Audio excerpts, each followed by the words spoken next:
TV Católico apresenta nosso novo projeto Viver Católico, com a minissérie Modernidade, o declínio da humanidade. Esta série será uma jornada de 7 capítulos. Vamos explorar como os marcos do mundo moderno, que prometiam progresso e liberdade, muitas vezes nos afastaram de Deus e de nossa própria essência. No primeiro capítulo, voltamos no tempo, ao século XVI, para entender como uma grande ruptura na fé abriu portas para novas filosofias que moldariam o futuro da humanidade, incluindo o surgimento de sociedades secretas. Seja bem-vindo ao canal TV Católico. Começa agora o capítulo 1. Recordemos as palavras do próprio Cristo, João, versículo do 17 ao 21. E não rogo somente por eles, mas também por aqueles que, pela sua palavra, hão de crer em mim, a fim de que todos sejam um. Assim como tu, Pai, estás em mim e eu em ti, que eles também estejam em nós, para que o mundo creia que tu me enviaste.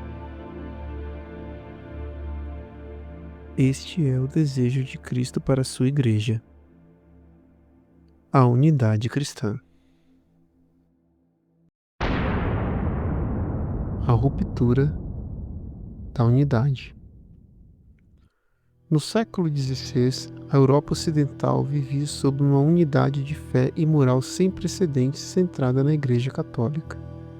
No entanto, um monge agostiniano, Martinho Lutero, iniciou um movimento que abalaria os pilares dessa unidade. Em 1517, ao afixar suas 95 teses na porta da igreja de Wittenberg, Lutero questionava práticas da igreja, especialmente as indulgências. Suas ideias, que evoluíram para o que conhecemos como Reforma Protestante, levaram a um cisma profundo, quebrando a unidade da fé e da moral que por séculos uniu o continente. Como nos lembra Efésios, há um só corpo e um só Espírito, como também fostes chamados numa só esperança da vossa vocação. Um só Senhor, uma só fé, um só batismo. A perda dessa única fé trouxe consequências que ainda sentimos hoje. Individualismo interpretativo. Uma das teses centrais de Lutero foi o sola scriptura, a ideia de que a Bíblia seria a única fonte de autoridade, e que cada indivíduo poderia interpretá-la livremente, sem a necessidade da mediação da Igreja ou de um magistério. Embora parecesse um avanço na liberdade, essa livre interpretação abriu um precedente perigoso. Sem uma autoridade unificadora para guiar a fé, o caminho foi pavimentado para uma avalanche de interpretações diversas.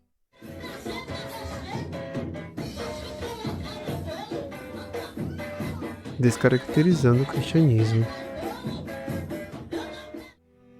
Cada uma reivindicando sua própria verdade. Isso levou a uma fragmentação sem precedentes da fé cristã, com o surgimento de inúmeras denominações, cada qual com sua própria doutrina. O que antes era uma fé compartilhada tornou-se algo cada vez mais pessoal e, consequentemente, mais sujeito a erros e à perda de um referencial comum. A maçonaria. É neste cenário de fragmentação em busca por novas verdades que o contexto para o surgimento de sociedades como a maçonaria se torna propício. Mas o que é a maçonaria? Trata-se de uma sociedade discreta e por vezes secreta, com origens que remontam às corporações de construtores medievais. No entanto, a maçonaria moderna, com seus ideais filosóficos, começou a tomar forma mais claramente no século XVIII, consolidando-se a partir de 1717 com a fundação da Grande Loja de Londres.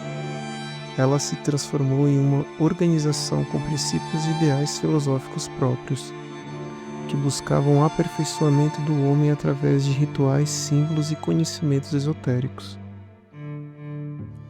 Seus membros giravam sigilo e buscavam uma verdade que transcende as religiões dogmáticas, promovendo uma fraternidade universal baseada na razão e na moral natural. Reforma Protestante e a Maçonaria, o paralelo.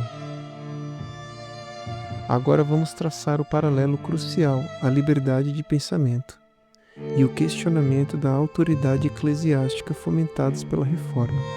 Criar um terreno fértil para o florescimento de ideais e sociedades como a maçonaria.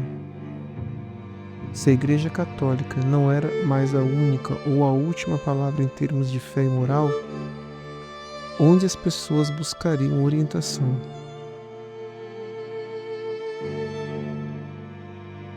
A maçonaria preencheu esse vácuo para muitos, oferecendo uma verdade e uma moral que eles acreditavam não estarem atreladas a dogmas religiosos específicos. Era uma busca por um caminho alternativo, fora da estrutura da igreja estabelecida. A ruptura da unidade cristã, então, não apenas fragmentou a fé, mas também deu força a movimentos que se apresentavam como guias para uma nova era de conhecimento e fraternidade, sem a necessidade de um Deus revelado ou de sua igreja. A posição da Igreja Católica. Frente a esse cenário, a Igreja Católica, guardiã da revelação e da tradição, sempre se posicionou de forma clara e firme contra a maçonaria. Desde o século XVIII, vários papas condenaram a maçonaria, sendo a encíclica Humanus Genus do Papa Leão XIII de 1884 um dos documentos mais contundentes. A condenação se baseia em diversos motivos. Primeiro, o sincretismo da maçonaria, que coloca todas as religiões em pé de igualdade, negando a singularidade de Cristo e a verdade da fé católica. Segundo, o relativismo moral, onde a verdade é vista como algo subjetivo e não como um dom objetivo de Deus. E terceiro, o caráter secreto e os juramentos, que a Igreja via como incompatíveis com a transparência da vida cristã. A Igreja sempre alertou que a maçonaria representa um caminho de afastamento da verdadeira fé, buscando uma salvação e aperfeiçoamento puramente humanos, sem a necessidade da graça divina e da mediação de Cristo e sua Igreja. Conclusão. Assim, o cisma da Reforma Protestante, ao desarticular a unidade da fé e promover o individualismo na interpretação da verdade, inadvertidamente preparou o terreno para o surgimento e fortalecimento de movimentos como a maçonaria. A busca por um novo caminho fora da Igreja Católica, por mais bem intencionado que fosse, abriu uma fenda por onde a modernidade começaria a se solidificar, distanciando cada vez mais o homem da verdade revelada e da proteção moral que a Igreja sempre ofereceu. No próximo capítulo, veremos como a Revolução Industrial intensificou esse processo, criando cidades que, por sua própria natureza, afastariam ainda mais as pessoas de Deus. Não perca os próximos capítulos, curta, inscreva-se, ative o sininho das notificações, que a Eucaristia seja sempre o centro de nossa vida. O que é, pois, a principal intenção dos maçons? Que se destrua por completo toda a disciplina religiosa e social que nasceu das instituições cristãs e se substitua por outra nova, adaptada às suas ideias, da qual as bases e as leis são tiradas da mera natureza. Papa Leão XIII. Nos vemos em breve. Tchau, tchau.